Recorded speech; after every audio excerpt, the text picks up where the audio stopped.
สบายดีพี่น้องนี่พามาเก็บผักเก็บผักปลูกไว้ในเฮาผักอยู่เกาหลีโฮดกะโฮดปลูกไว้กินพี่น้องสวนครัวอยู่เกาหลีมื้อนี้มื้อหยุดมาเก็บเอาผักไปไว้กินมาปลูกไว้ถาอันนี้เป็นผักหอมป้อมพี่น้องอันนี้ผักซีลาวอันนะสะระแหน่โอ้โหสะระแหน่งามคักนี่กินกับลาบกับก้อยสุดยอดผักบ้านเฮาเป็นตะไคร่นะ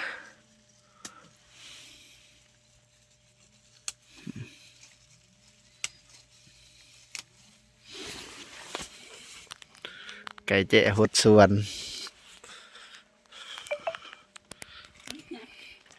ไก่แจ้หดสวนไก่กับหัวหดสวนเนาะ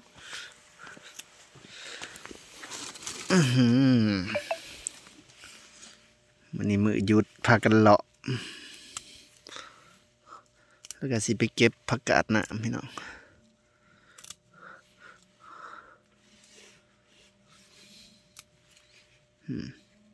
เก็บไปไว้ใส่แจวใส่ปนพอเลยน้องนี่ผสมบรรยากาศนี่เป็นมะเขือเทศมะเขือเทศปลูกไว้กินนะพี่น้องเห็ดสม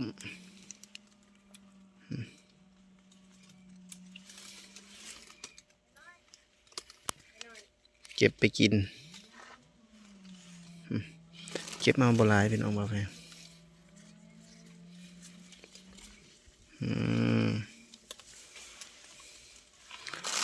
อันนี้เป็นมาปลูกไว้นี่เป็นกระเพาะกะเพรามีครบพี่น้องมันจังบริซื้อพักซื้อหยาแพงแต่ได้พี่น้องซื้อนี่หอมบัว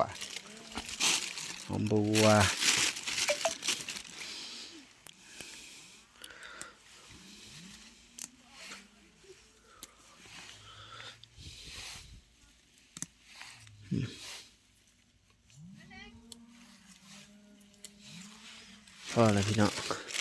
บัดนี้มันนี้บ่ได้ทำงานพี่น้องมันเจให้หยุดพากันเลาะหาเก็บผักเก็บหญ้าเลาะอยู่เกาหลีนี่แหละพี่น้อง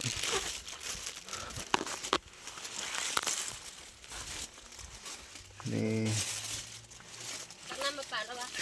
อันนี้เป็นซีใบเลื่อยซีฝรั่งอันนี้โอ๊กตั้งสายขึ้นช่ายมีครบเบิด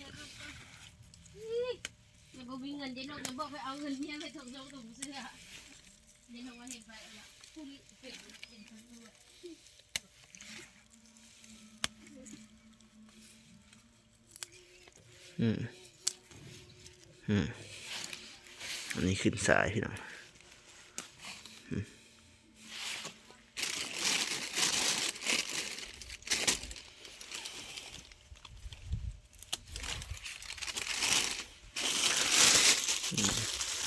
งามคักสะระแหน่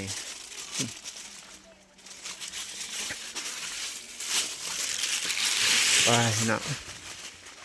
ไปหาเลาะเก็บผักกาดน้ำมากินหามักพริกเจ๊บ่แพงหยุด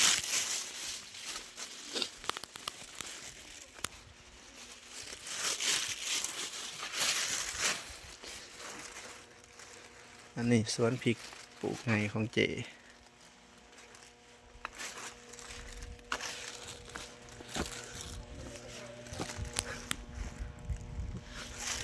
บรรยากาศตากแล้ว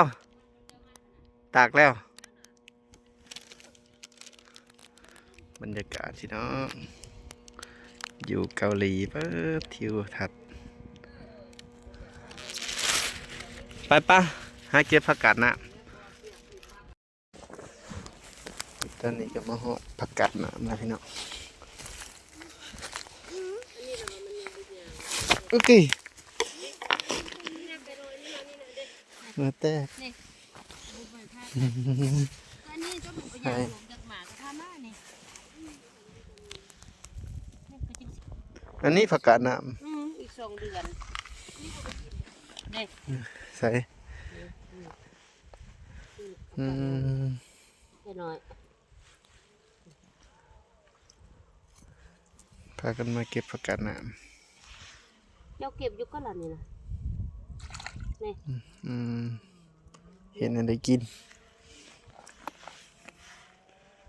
โอ้ปลาหลายเลยเก็บดูไก่ เก็บแล้วเราก็ไปล้างอยู่น้ำตัวนั้น นี่นะนี่เก็บนะ น้าแพงไปล้างที่ไหน เก็บพักพี่เบื่อใส่ผ้ากะลิตั้งซะเด้อผู้น่ะผู้บุ้ยผู้ไก่ผู้ คนพูดงาม อุ้ยไปเอามองพอมากขนาดนี้เอ้าหัวอีหยังอันนี้ผักกาดเต้นเนาะผักกาดซ้อมนี่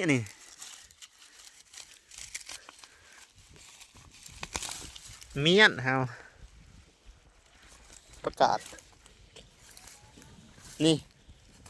เวลาล้างแล้วมันจะงามเป็นแบบนี้ เอาให้ท่านไปกินกับละปลาเลาะหาเก็บพักจังนี่เนาะกินมันก็แห้งนี่เนาะอากาศอยู่เกาหลีมาต้องซื้อหาเราเก็บเอาเลยนี่ผักกาดพากันเลาะหาเก็บผักเก็บหญ้าพี่น้องใส่ตัวปลา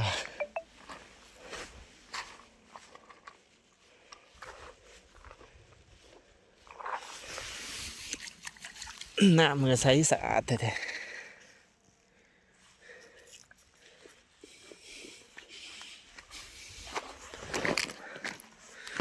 เลาะมือนี่ผักกาดอันนี้แต่ว่าไก่เอาเมื่อวานนี่นะ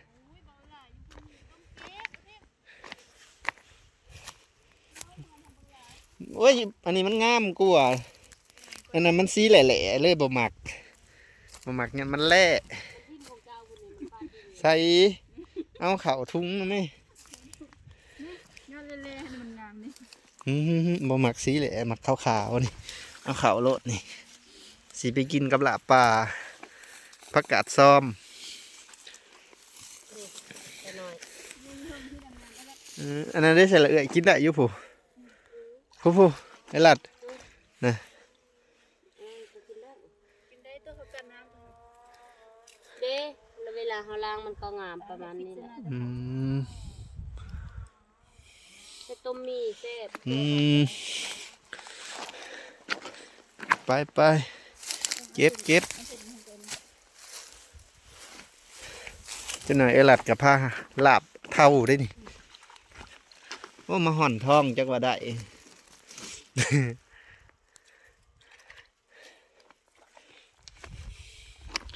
หาผ้าเก็บผักเก็บหญ้าอะไรแหละมือหยุด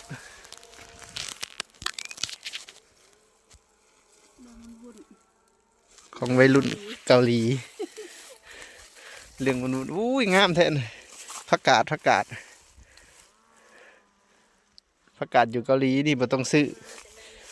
พี่น้องนี่อันน่ะอุ้ยงามนี่บ่ต้องซื้อนี่ผักกาดซ้ำบ้านเฮา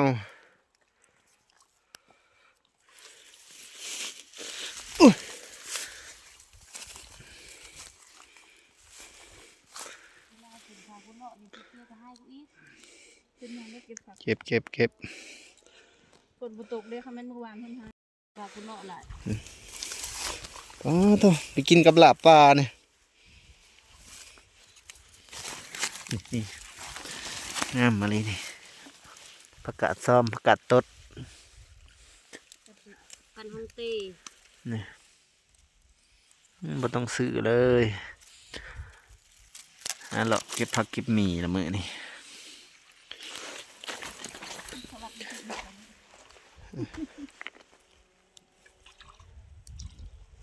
มีคนกวนนะเอาไปที่เสื่อง ตัวบักเยอีกมีเส้นน้ำคนลาวนี่ หอมมาเลย กินกับอันละปลามือแรง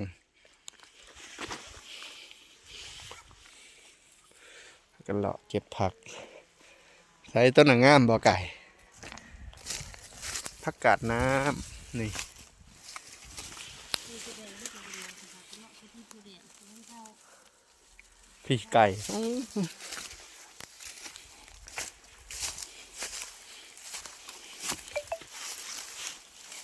นัดกันอยู่ข้างสไลเดอร์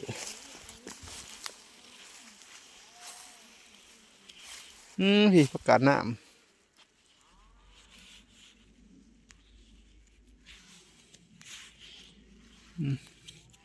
แต่สิมีหนูแท้ๆนะ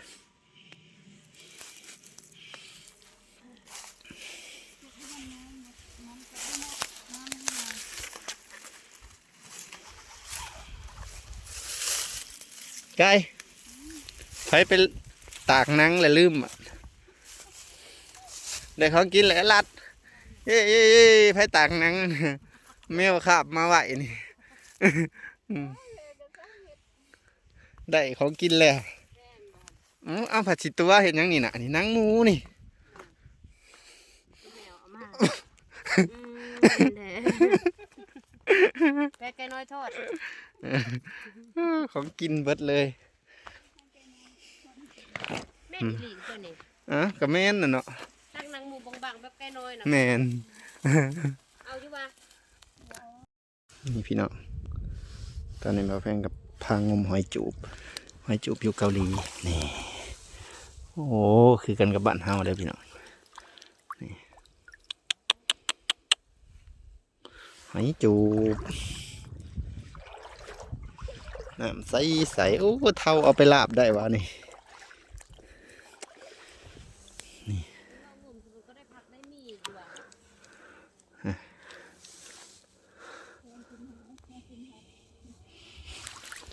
หอยจูบ ที่เราไปจุบประตูมันพาไปโลเก็บนะ นี่ได้หอยจูบแล้วโอ้ตัวผู้หลายเลยกำห่ำอยู่ น้อยมันน่ามาเก็บอีก หอยจูบพี่น้อง